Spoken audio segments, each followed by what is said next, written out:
তেল আর জল তো আলাদাই হয়ে গিয়েছে, অযোগ্যদের তালিকা প্রকাশ হয়ে গেছে। তাহলে যোগ্যরা আবার পরীক্ষা দেবেন কেন? এই প্রশ্ন নিয়ে এবার তারা আন্দোলনে নামছেন যোগ্যরা।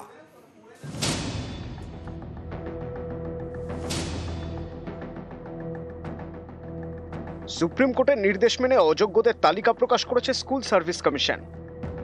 7 এবং 14 সেপ্টেম্বরের পরীক্ষায় বসতে পারবেন না এই অযোগ্যরা, কিন্তু চাকরি পেতে হলে যোগ্যদের এই পরীক্ষায় বসতেই হবে। এতেই আপত্তি যোগ্যদের। তাদের প্রশ্ন, তাহলে যোগ্যদের আবার কেন পরীক্ষা দিতে হবে? একটা চাকরির জন্য কতবার যোগ্যতা প্রমাণ করতে হবে? যারা বেআইনিভাবে চাকরি পেয়েছিলেন তাদের তো অযোগ্য হিসেবে চিহ্নিত করেই দিয়েছে এসএসসি। এখন তো কারা যোগ্য সেটা বোঝাই যাচ্ছে। তাহলে যোগ্যরা কেন চাকরি ফিরে পাবেন না? কেন ফের পরীক্ষায় বসতে হবে যোগ্যদের?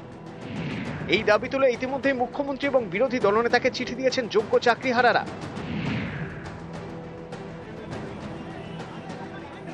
সোমবার চাকরিহারারা বিধানসভায় গিয়ে দেখা করেন শুভেন্দু অধিকারীর সঙ্গে।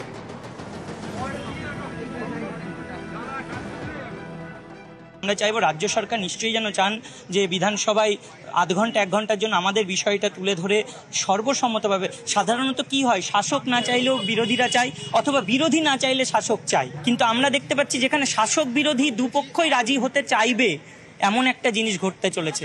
এই অনন্য নজির যেন সৃষ্টি হয়। সুপ্রিম কোর্টের নির্দেশেই অযোগ্যদের তালিকা প্রকাশ করেছে এসএসসি। দেশের শীর্ষ আদালত লাগাতার চেষ্টা করছে পরীক্ষাকে বাধাহীন রাখার। ঠিক তখনই আসরে বিরোধীরা।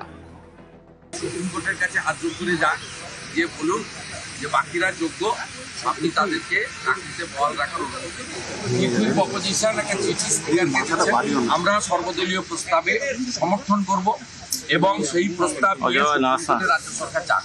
রাজনীতির ঊর্ধ্বে উঠে শাসক এবং বিরোধীরা দীর্ঘভাবে 15,000 শিক্ষক শিক্ষিকার চাকরি বহালের পক্ষে সর্বসম্মত সিদ্ধান্ত বিধানসভা থেকে নিয়েছে। আমি মনোজ পন্ত চিফ সেক্রেটারিকে একদম স্পেসিফিক প্রস্তাব পাঠাচ্ছি সর্বদলীয় প্রস্তাব আনার জন্য।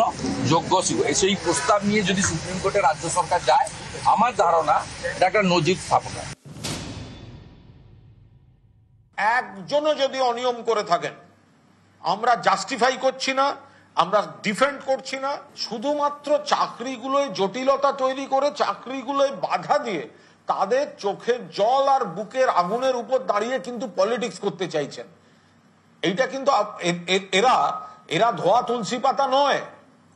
এই রাজনৈতিক দলগুলো এরা এই ধরনের অভিযোগে অভিযুক্ত, কিন্তু এরা সাধারণ ছেলে মেয়েদের চাকরি থেকে পথে বসিয়ে তার উপর দাঁড়িয়ে ইস্যু তৈরি করে রাজনীতি করতে চাইছে। এই পরিস্থিতিতে অনেকেরই প্রশ্ন, ফের যেভাবে রাজনীতির হাওয়া গরম হচ্ছে তার জেরে ফের নিয়োগ প্রক্রিয়া ধাক্কা খাবে না তো? নিউজ 18 বাংলা।